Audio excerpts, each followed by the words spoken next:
आवाज़ लोकतंत्र news channel में साथियों आप सभी लोगों का स्वागत है। नागपुर हिवाड़ी अधिवेशन शीत सत्र जिसे कहा जाता है 8 तारीख को शुरू हुआ था। एक सप्ताह के लिए शुरू किया गया था। आज इतवार के दिन उसका समापन हो गया। लेकिन एक सप्ताह के भीतर शीत सत्र के दौरान हजारों की तादाद में जो पत्रकार लोग अपना एक कोडियम लगा करके बैठे रहते हैं, वहाँ पे तमाम पत्रकार अपना कोडियम पे माइक रखे रहते हैं। तमाम पार्टी के नेता सदन के अंदर क्या चर्चा हुई, क्या हुआ, उसके ऊपर में आकर के अपनी प्रतिक्रिया पत्रकारों के सामने रखते हैं। लेकिन अंतिम समय जो होता है शीत सत्र समाप्ति का, उस समय हर साल की तरह सभी पत्रकारों का और पदाधिकारियों का और बाकी नेताओं का उस ओर ध्यान केंद्रित रहता है कि मंच के ऊपर आकर के अंतिम समय महाराष्ट्र के मुख्यमंत्री, उप मुख्यमंत्री और बाकी नेता अपने विचार व्यक्त करेंगे कि हमने सदन में एक सप्ताह के भीतर क्या काम किया और जनता के हित में क्या कदम उठाया।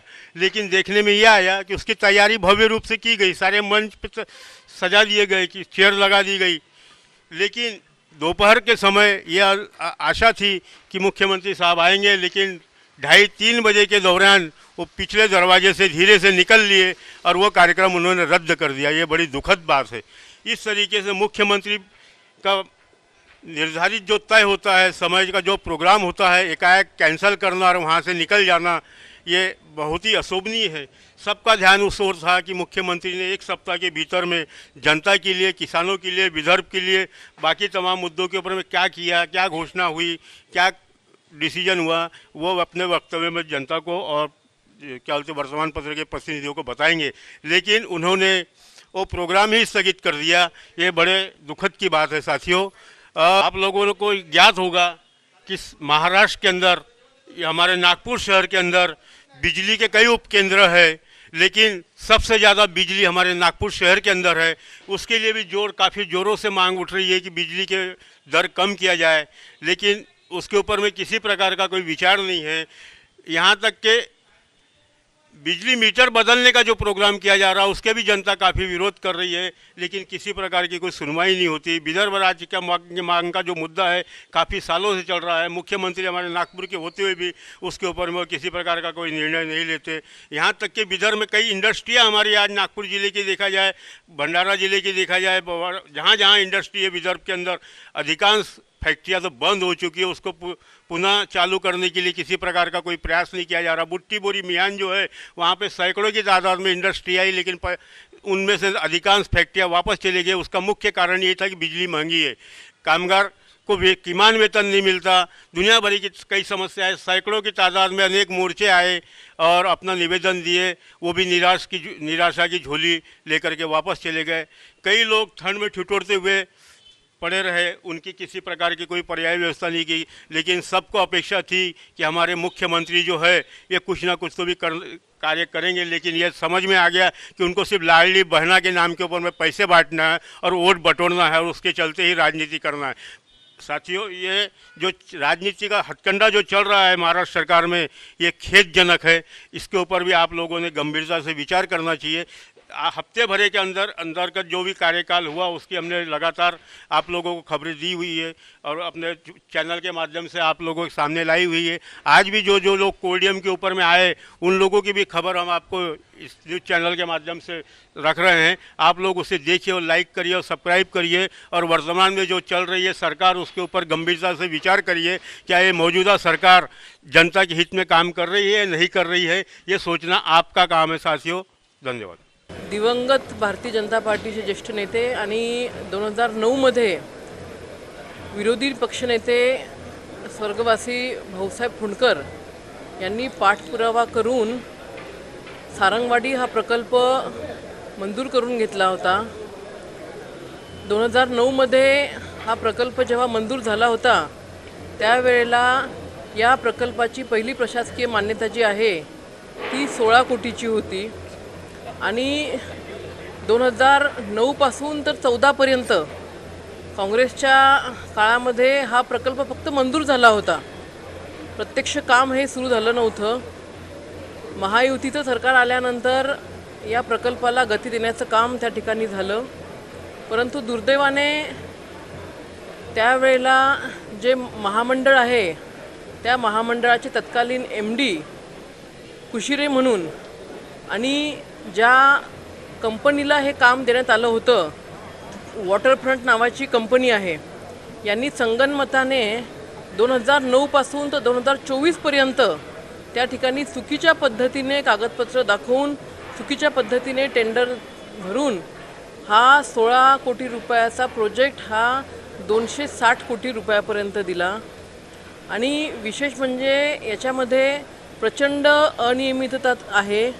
वॉटरफ्रंट कंपनीच्या माध्यमातून कोर्टाने सुद्धा त्या ठिकाणी या कंपनीवरती ताशोरे ओढले होते, या कंपनीला निलंबित केलं होतं.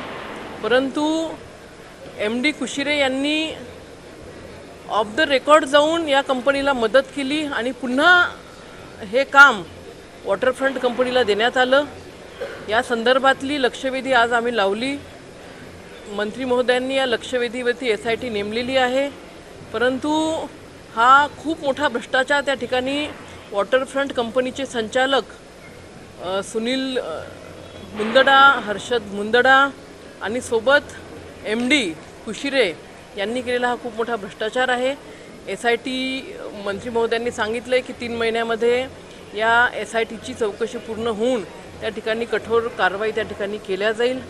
मला या ठिकाणी सांगावंसं वाटतं, आज जरी फक्त वॉटरफ्रंट कंपनी आणि MD कुशिरे दिसत असले तरी याच्यासोबत अजून महाराष्ट्रातल्या 2-3 कंपन्या आहेत. या 2-3 कंपन्या मिळून आणि कुशिरे मिळून एक मोठं नेक्सस महाराष्ट्रामध्ये त्यांनी तयार केलेलं आहे. असे बरेचसे प्रोजेक्ट्स आहेत महाराष्ट्रामध्ये की त्यांनी अवास्तव त्या ठिकाणी कागदपत्र दाखवून अवास्तव डिमांड त्या ठिकाणी केलेली आहे. मोठे मोठे टेंडर त्या ठिकाणी भरलेले आहे. प्रत्यक्ष काम मात्र कुठेही पाहिजे त्या पद्धतीने झालेलं नाही आहे.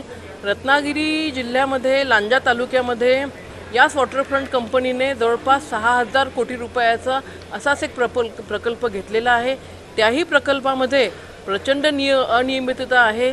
परंतु जेव्हा सारंगवाडीचा प्रकल्पाची SITची चौकशी होईल आणि ती चौकशी झाल्यानंतर जे काही तथ्य समोर येईल त्यावेळेला नक्कीच रत्नागिरी असेल किंवा मग वैभववाडी असेल, गंगाखेड असेल, या प्रत्येक ठिकाणचे भ्रष्टाचार हे त्या ठिकाणी पुढे येतील अशी त्या ठिकाणी पूर्ण खात्री आम्हाला आहे.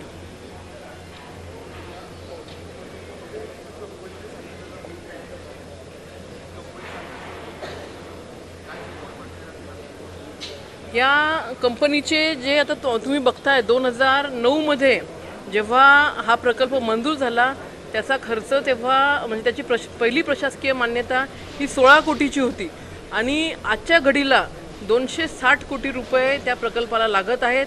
आणि एवढ्या मोठ्या प्रमाणामध्ये त्या ठिकाणी पैसे खर्च करूनसुद्धा अजूनही हा प्रकल्प पूर्ण झालेला नाही आहे. जेव्हा आमची लक्षवेधी लागली त्यावेळेला याचं काम प्रगतीपथावरती चालू झालेलं आहे. बरेचसे जे बिलं आहेत हे काम न करता त्या ठिकाणी काढून घेतलेले आहेत. प्रचंड त्याच्यामध्ये अनियमितता आहे आणि काहीतरी अनियमितता आहे म्हणूनच आज मंत्री महोदयांनी याच्यावरती SIT नेमलेली आहे. आम्हाला पूर्ण खात्री आहे की या SITमध्ये ही कंपनी असेल, कंपनीचे सर्व संचालक असतील आणि महामंडळाचे तत्कालीन MD कुशिरे असतील किंवा जिल्ह्यातले संबंधित अधिकारी, त्या महामंडळावरचे विभागास्तरवरचे अधिकारी, हे सगळेच यांनी संगनमताने त्या ठिकाणी भ्रष्टाचार केलेला आहे. आणि हा महाराष्ट्रामध्ये फक्त एकच प्रकल्प नसून असे बरेचसे प्रकल्प आहेत आणि अजून बऱ्याचशा कंपन्या त्या ठिकाणी आहेत. जसं जसं चौकशीचे रिपोर्ट्स पुढे येतील तसे तसे येणाऱ्या काळामध्ये भविष्यामध्ये त्याच्यातलं तथ्य समोर येईल. कोण कोण याच्यामध्ये अजून बाकी कंपन्या आहेत, कोणाचा राजकीय दबाव त्या कंपन्यांवरती आहे किंवा राजकीय दबाव महामंडळाच्या अधिकाऱ्यांवरती आहे, हे चौकशी निश्चित त्या ठिकाणी कालांतराने येईल. आज मुख्यमंत्री युवा कार्य प्रशिक्षण योजनाबाबत विधानसभामध्ये माननीय श्री अमित साटमजी आणि विधान परिषदमध्ये माननीय श्री ज्ञानेश्वर म्हात्रेजी आणि राहुल पाटीलजी यांची सर्वांची लक्षवेधी होती. आणि त्यामध्ये असा मी सर्व जे काही विस्तारित खुलासा केलेला आहे, हा योजना कधीही रोजगारसाठी न होती, हा फक्त प्रशिक्षणासाठी होती. त्यामध्ये जे गैरसमज निर्माण झाला त्यांच्यात एक खुलासा आज झाला आहे. त्याशिवाय त्यामध्ये 1,16,000 विद्यार्थ्यांना त्याचं प्रशिक्षण मिळाला. 804 करोड रुपीजचा मी वितरित केला. आणि आता पूर्वी ही योजना फक्त 6 महिन्याची होती. नवीन सरकार माननीय देवेंद्र फडणवीस साहेबांच्या नेतृत्वामध्ये आली तर हा 5 महिन्यासाठी एक्सटेन्शन आपण केला होता.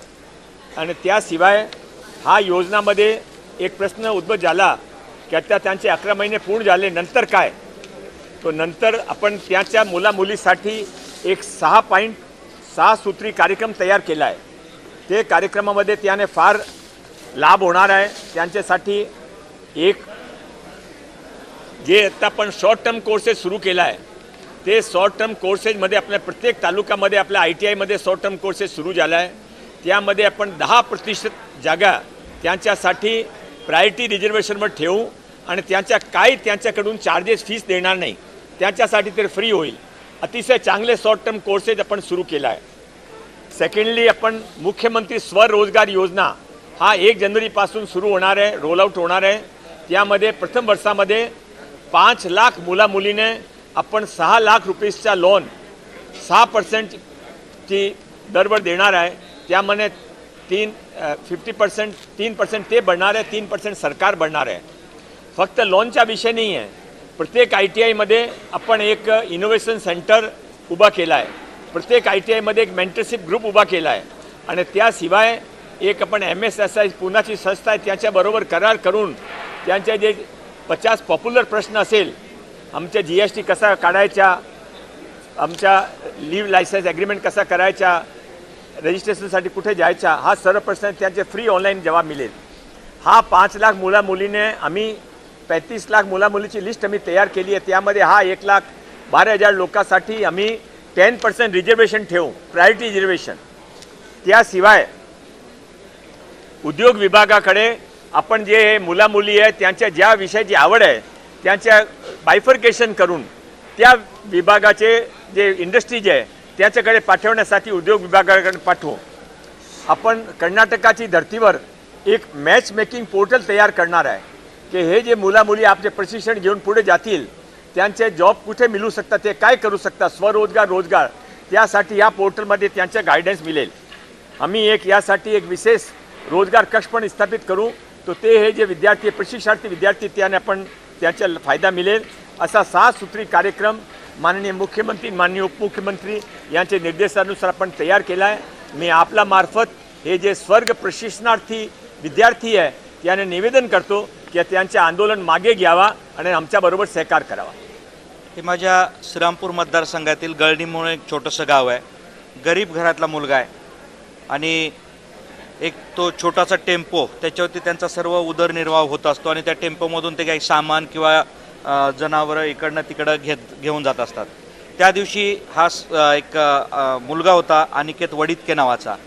तो गाई एक घेऊन त्याच्या मावशीकडे ती गाई घेऊन चालला होता. परंतु त्या दरम्यान काय झालं, कोल्हार या ठिकाणी काही कथित गोरक्षक म्हणणाऱ्या लोकांनी त्याचा टेम्पो अडवला आणि त्याच्यानंतरनं त्याला खूप प्रचंड बेदम मारहाण झाली. त्याचा व्हिडिओ तयार केला गेला. तो व्हिडिओ सगळ्या समाज माध्यमावरती टाकला गेला. त्या मुलाला खूप प्रचंड धक्का बसला. त्यानंतर त्याला पोलीस स्टेशनला घेऊन गेले. पोलिसांनी त्वरित त्याच्यावरती गुन्हा दाखल केला त्या मुलावरती. परंतु तो अल्पवयीन असल्यामुळे संध्याकाळच्या वेळेस त्या मुलाला घरी सोडलं गेलं. तो मुलगा घरी गेला. दुसऱ्या दिवशी परत पोलीस स्टेशनला बोलवलं गेलं त्याच्या वडिलांना. वडील पोलीस स्टेशनला गेले आणि घरी कोणी नसताना त्या मुलाने सकाळच्या दरम्यान 10-11च्या दरम्यान स्वतःला फाशी लावून आपलं जीवनयात्रा संपवली. 17 वर्षाचा मुलगा होता. आता याच्यात सगळ्यात दुर्दैवी प्रकार असा की ज्यावेळेस त्या मुलाला पकडून पोलीस स्टेशनला घेऊन गेले त्यानंतर ह्या कथित गोरक्षकांनी संध्याकाळपर्यंत त्या मुलाला पैसे मागितले की आम्हाला पैसे द्या आणि हे प्रकरण मिटून घे. त्वरित गुन्हा दाखल झाला नाही. गुन्हा पूर्ण रात्रीपर्यंत वाट बघत होते की गुन्हा दाखल करायला नको, पैसे देऊन आपला प्रकार म्हणजे पूर्ण संपून टाकायचा असा विषय होता.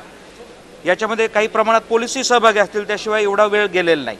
त्यानंतरनं हा सगळा प्रकार झाल्यानंतरनं सगळ्यात वाईट गोष्ट अशी की त्या मुलाने सकाळी 11 वाजता आत्महत्या केली. रात्री 2 वाजेपर्यंत पोलीस वाट बघत होते, गुन्हा दाखल करून घेतला नाही त्यांनी त्या मुलाच्या आत्महत्येचा त्या गोरक्षकांवरती.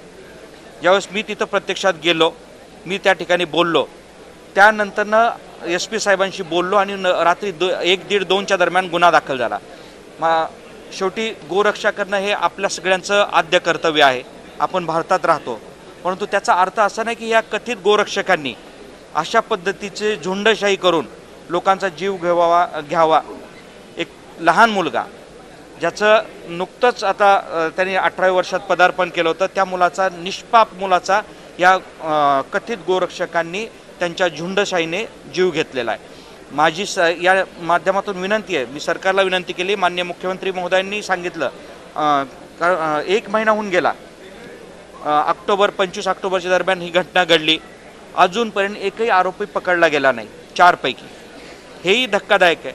म्हणून मग आता मुख्यमंत्री महोदयांनी त्यावरती निवेदन केलं की आम्ही त्या मुलाला आरोपींना पकडू आणि त्याला न्याय मिळवून देऊ.